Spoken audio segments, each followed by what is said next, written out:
সম্মানিত ভাই বন্ধুগণ, আজ আমরা আলোচনা করব ইনশাআল্লাহ বরকতের চাবিসমূহ বিষয়ে। বরকত শব্দের অর্থ হলো কল্যাণ বেশি হওয়া, যে কোনো কিছুতে আল্লাহর পক্ষ থেকে কল্যাণ যুক্ত হওয়া, এটা হলো বরকত। অতএব আমাদের জীবনে, আমাদের আমলে, আমাদের রুজিতে, আমাদের ইনকামে, আমাদের সন্তান সন্ততিতে, আমাদের সব কিছুতে আল্লাহ সুবহানাহু ওয়া তাআলার পক্ষ থেকে বরকত আসবে। বেশ কিছু আমল আছে, সে আমলগুলো করলে এগুলোকে আমরা এক কথায় বলতে পারি বরকতের 10টি চাবি। এই চাবিগুলো যদি আমরা ব্যবহার করি তাহলে ইনশাআল্লাহ বিদিনিল্লাহ আমাদের জীবন বরকতময় হয়ে যাবে। তার ভিতরে 1 নম্বরের চাবি হলো বরকতের ঈমান এবং তাকওয়া। প্রিয় ভাইরা, যখন ঈমান এবং তাকওয়া কারোর মধ্যে থাকে তখন আল্লাহ সুবহানাহু ওয়া তাআলার পক্ষ থেকে বরকতের বারিধারা তার প্রতি বর্ষণ হতে থাকে। আল্লাহ সুবহানাহু ওয়া তাআলা কোরআন কারীমে বলেছেন, ওয়ালাউ আন্না আহলাল কুরা আমানু ওয়াত্তাকাউ লাফাতাহনা আলাইহিম বারাকাতিম মিনাস সামাই ওয়াল আরদ। যদি কোনো জনপদের লোকেরা ঈমান আনে এবং তাকওয়া অবলম্বন করে তাহলে আমি আসমান থেকে এবং জমিন থেকে, উপর থেকে নিচ থেকে, উভয় দিক থেকে বরকতের সমস্ত দুয়ার খুলে দেব। এই জন্য কেউ যদি ঈমান আনে আর তাকওয়া অবলম্বন করে, এই দুটি জিনিস যদি কারোর ভিতরে থাকে তাহলে আল্লাহ সুবহানাহু ওয়া তাআলার ওয়াদা হলো আসমান এবং জমিন থেকে বরকতের সমস্ত দুয়ারগুলো তার জন্য কি করে দেওয়া হবে? খুলে দেওয়া হবে। বরকতের 2 নম্বর চাবি হলো যে কোনো কাজের শুরুতে বিসমিল্লাহ বলা। যে কোনো কাজের শুরুতে কি করা? বিসমিল্লাহ বলা। নবী আলাইহিস সালাম বলেছেন, তোমাদের মধ্যে কেউ যখন খানা শুরু করে এবং সে যদি বিসমিল্লাহ বলে তো শয়তান তার সাথে ওই খাবারে যোগ দিতে পারে না, ভাগ বসাতে পারে না। যেটুকু আছে সেটুকু তার জন্য কল্যাণ বয়ে আনে, কল্যাণ করা হয় খাবার। অনুরূপভাবে কেউ যদি বাসা বাড়িতে প্রবেশ করে বিসমিল্লাহ বলে ঢুকে তাহলে সেই ঢোকার সময় তার সাথে কি হতে পারে না? শয়তান যোগ দিতে পারে না। অনুরূপভাবে প্রত্যেকটা কাজে বান্দা যখন ভালো কাজে যখন বিসমিল্লাহ বলে শুরু করে তখন শয়তান সে কাজে আর অংশগ্রহণ করতে পারে না। আর শয়তান যখন ইন্টারফেয়ার করতে পারে না তাহলে আল্লাহ সুবহানাহু ওয়া তাআলার পক্ষ থেকে সেখানে বরকত আসা খুবই সহজ হয়ে যায়, এটাই স্বাভাবিক। অতএব বিসমিল্লাহর পরিমাণ বেশি বলা। 3 নম্বর বরকতের চাবি হলো ভাই কোরআনে কারিমের সাথে সম্পৃক্ততা বাড়ানো। যে যত বেশি কোরআনের সাথে সম্পর্ক গড়বে তার জীবনে তত বেশি বরকত নেমে আসবে। যে ঘরে কোরআন তেলাওয়াত হবে, কোরআনের চর্চা হবে, কোরআনের শেখা হবে, কোরআন বুঝাবুঝি হবে, কোরআনের উপর আমল করার প্রবণতা থাকবে, অভ্যাস থাকবে, সেই ঘরে আল্লাহ সুবহানাহু ওয়া তাআলার বরকত তত বেশি আসবে। তাহলে বরকতের 3 নম্বর চাবি হলো কি? কোরআনের সাথে সম্পর্ক বেশি বেশি করা, কোরআন তেলাওয়াত করা, কোরআন বুঝা, কোরআন অনুযায়ী আমল করার চেষ্টা করা। যত বেশি যে করবে আল্লাহ তাআলা তার জীবনের প্রতিটা পদে পদে তত বেশি কি দিবেন? বরকত দান করবেন। বরকতের 4 নম্বর যে চাবি আছে সেটা হলো ভাই সাদাকা করা, দান করা। কি করা? দান করা, সাদাকা করা। সাদাকা এবং দান করলে বহু হাদিস থেকে বোঝা যায়, জানা যায় যে বিপদ আপদ দূর হয়ে যায়।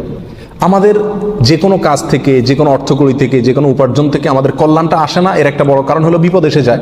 আমি একটা দোকানদারি শুরু করলাম, একটা বিপদ এসে গেল, তাহলে আমার সেখান থেকে কল্যাণটা আর আসলো না।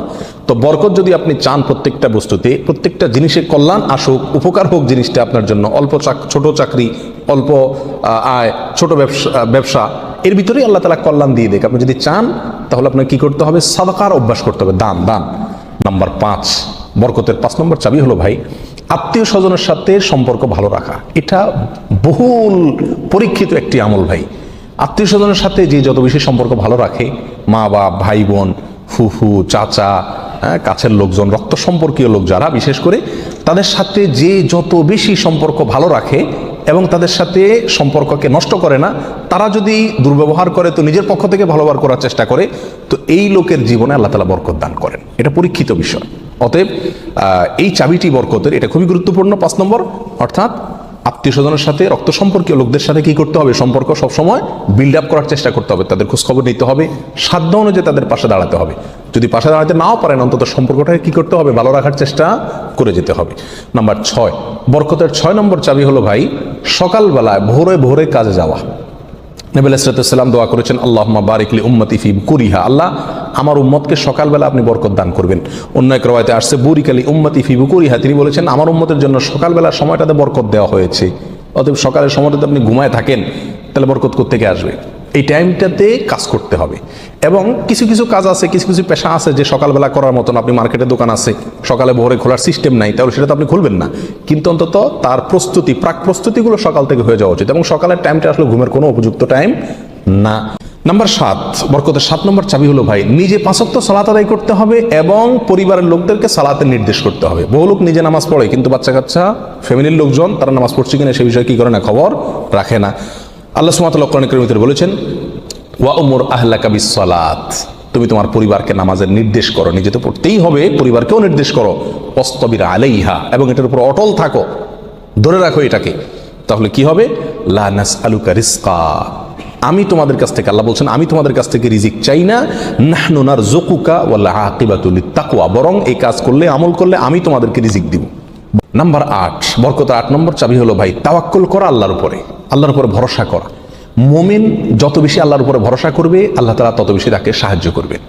আর আল্লাহর প্রতি ভরসা যত কমে যাবে, আস্থা যত কমে যাবে, নির্ভরতা যত কমে যাবে, দুনিয়ার কোনো বস্তুর প্রতি যখন আস্থা বেশি হয়ে যাবে, আল্লাহ তাআলা তাকে ওই বস্তুর হাতেই বেইজ্জত করে ছাড়েন। এটাই আল্লাহ সুবহানাহু ওয়া তাআলার সুন্নাহ। যার কারণে আল্লাহর প্রতি যে যত বেশি তাওয়াক্কুল করে, আল্লাহ তাআলা তাকে তত বেশি উদ্ধার করেন এবং সাহায্য করেন। বরকতের জন্য এটা একটা অন্যতম উপায়। যে যত বেশি আল্লাহর উপরে ভরসা করবে, বিশেষ করে রিজিকের ব্যাপারে, তত বেশি আল্লাহ সুবহানাহু ওয়া তাআলার পক্ষ থেকে কি আসবে? বরকত আসবে। একটু কোনো কারণে আমাদের ইনকামের উপরে চাপ আসলে, প্রেশার আসলে আমরা অস্থির হয়ে যাই, হাউতাশ হয়ে যায়, নিরাশ হয়ে যায়। অনেকে তো আজেবাজে মন্তব্য করা শুরু করি, আল্লাহর উপর তাওয়াক্কুল থাকে না। তো আসবে কোত্থেকে রিজিক? রিজিক আসবে তখন যদি আল্লাহর উপরে ভরসাটা পূর্ণ মাত্রায় থাকে। বরকতের জন্য 9 নম্বর আমল হলো বেশি বেশি ইস্তেগফার করা। কি করা ভাই? ইস্তেগফার করা। ইস্তেগফার, উঠতে চলতে ফিরতে সব সময় ইস্তেগফার করা। আস্তাগফিরুল্লাহ ওয়া আতুবু ইলাইহি, আস্তাগফিরুল্লাহাল্লাযী লা ইলাহা ইল্লা হুয়াল হাইয়ুল কাইয়্যুম ওয়া আতুবু ইলাইহি। অথবা সাইয়্যিদুল ইস্তেগফার পড়া। কিচ্ছু না পারেন, শুধু আস্তাগফিরুল্লাহ পড়া, আস্তাগফিরুল্লাহ আস্তাগফিরুল্লাহ আস্তাগফিরুল্লাহ ওয়া আতুবু ইলাইহি, এতটুকু পড়া। এবং যখন পড়বেন অর্থ বুঝে পড়বেন। আল্লাহর কাছে ক্ষমা চাচ্ছেন আপনি, আর ক্ষমা চাইলে ক্ষমা চাওয়ার মোড থাকে আলাদা। একটা মানুষের কাছে যখন মাপ চান আপনি, তখন মাপ চাওয়ার মোড ভিন্ন থাকে না।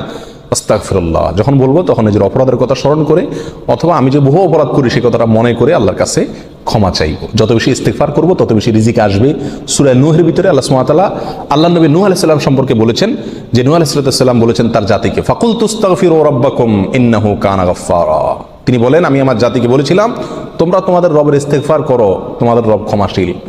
তাহলে কি হবে? ইস্তেগফার করলে 1 নম্বর হলো তিনি ক্ষমা করবেন। তারপরে ওয়ায়ুমদিদুকুম বিআমওয়ালিন ওয়া বানিন ওয়া ইয়াজআল লাকুম জান্নাতিন ওয়া ইয়াজআল লাকুম আনহারা। সম্পদ এবং সন্তান, পরিবার, এই দুইটা দিয়ে তোমাদেরকে শক্তিশালী করবেন, রিচ করে দিবেন, সমৃদ্ধ করে দিবেন। ওয়া ইয়াজআল লাকুম জান্নাতিন ওয়া ইয়াজআল লাকুম আনহারা, তোমাদের জন্য বাগবাগিচা দিবেন এবং নহর প্রশোভন দান করবেন, অর্থাৎ রুজি রুটির বরকত দান করবেন। 10 নম্বর বরকতের চাবি হলো ভাই পরিপূর্ণ সালামের ব্যাপক পরিমাণে প্রচলন ঘটাতে হবে, দিতে হবে। সালামের পরিপূর্ণ রূপ হলো আসসালামু আলাইকুম ওয়া রাহমাতুল্লাহি ওয়া বারাকাতুহু। এখানে আমরা সবাই জানি দোয়া করা হয় আপনার প্রতি শান্তি বর্ষিত হোক, আল্লাহর রহমত বর্ষিত হোক এবং আল্লাহর বরকত নাজিল হোক আপনার প্রতি। তাহলে আপনি যখন কারোর প্রতি সালাম দিচ্ছেন, পূর্ণাঙ্গ সালাম, আসসালামু আলাইকুম ওয়া রাহমাতুল্লাহি ওয়া বারাকাতুহু, তার মানে আপনি কেমন যেন তার জন্য বরকতের দোয়া করছেন, শান্তির দোয়া করছেন। আর হাদিসে আসছে, কোনো মুসলিমের জন্য যদি আপনি বরকতের দোয়া করেন বা যে কোনো দোয়া করেন, তো ফেরেশতা আপনার জন্য দোয়া করে আল্লাহ এই বান্দাকেও আপনি দান করেন। আল্লাহ তাআলা আমাদের গোটা জীবনকে, আমাদের উপার্জনকে, আমাদের সম্পদকে, আমাদের নেক আমলকে, আমাদের সন্তান সন্ততিকে, আমাদের পরিবারকে, পরিজনকে, আমাদের চিন্তা চেতনাকে, আমাদের সব কিছুকে আল্লাহ সুবহানাহু ওয়া তাআলা বরকতময় করে দিন।